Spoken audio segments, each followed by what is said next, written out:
Good Shabbos, everyone. So a neighbor of mine a few months ago showed me this flyer that she got in her front yard. It's a very anti-Semitic flyer. Some of you may have received some yourself. This has happened in 6 neighborhoods now across Houston and neighborhoods, unfortunately, across our country. It's an awful flyer that spews all kinds of lies and hatred against the Jewish people. It really blames the Jewish people for all the ills of society. And it leads people to a website that's even worse than the flyer. I found it funny that on the bottom of the flyer it says, these flyers were distributed randomly without malicious intent. These flyers are just a symptom of the rise in anti-Semitism that we all know is out there today. A latest statistic shows that 51% of American Jews have experienced some form of anti-Semitism in the past year. The rates are up. There's crazy celebrities or attacks on Jews. And while historically rates are very low, it's higher than it's been in many decades. And so it worries us. It concerns us, as it should. What can we do? Is there something that you and I can do as everyday Jews to fight this rise in anti-Semitism? I think there is. And I want to share a story, a true story that happened years ago on a holiday that is probably furthest from our minds right now, Passover. But it's a story that I think gives us a reminder of what we can do, especially as it relates to our upcoming holiday of Hanukkah. So the story is told that during the First Lebanon War back in 1982, one of the prisoners in an Israeli detention camp was a senior Palestinian terrorist named Salah Tamari. And while in prison, he had completely despaired of any hope that the Palestinians would one day realize any of their dreams through terror. He was ready to renounce terrorism. Then, one Passover, while in an Israeli detention camp, he witnessed a Jewish prison guard eating a pita. And he was shocked. It was Passover. He asked his jailer, how could he so brazenly eat bread on Passover? Well, the prison guard replied, I feel no obligation to events that occurred to my nation over 3,000 years ago. I have no connection to that. That entire night, Salah could not sleep. He thought to himself, a nation whose members have no connection to their past and are capable of so openly transgressing their most important laws has cut off all its roots to the land.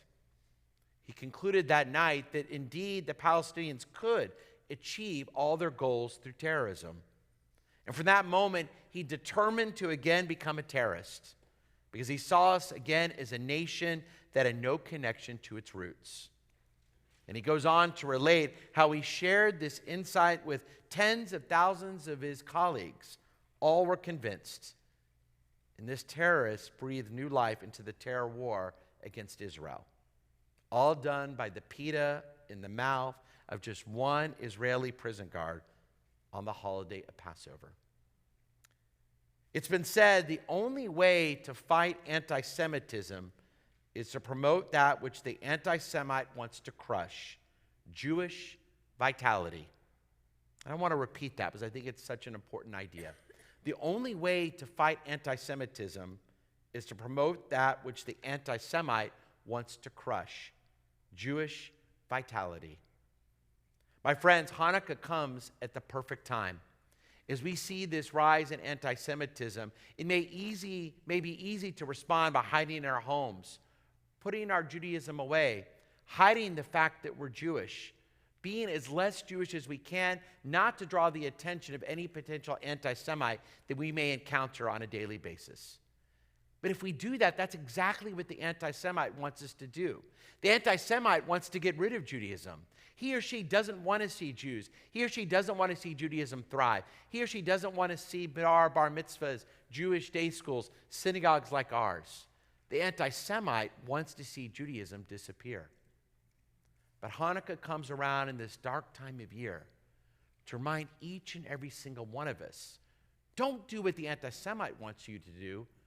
Do what Judaism wants you to do.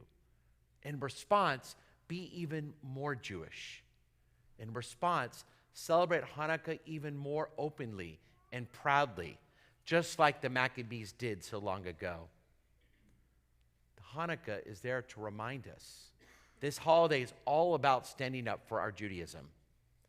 The Syrian Greeks and the Hellenistic Jews of the time wanted Jews to discard their Judaism. It was much easier just to blend in the Greek culture that surrounded the Jewish people. But the Maccabees said to the Jewish people, don't do that, because if you do, you will disappear and you'll do exactly what the Assyrian Greeks want you to do. There's a very important mitzvah the rabbis remind us as we celebrate Hanukkah beginning this Sunday night. They tell us that when we light the Hanukkah, don't just hide it in a corner of your room.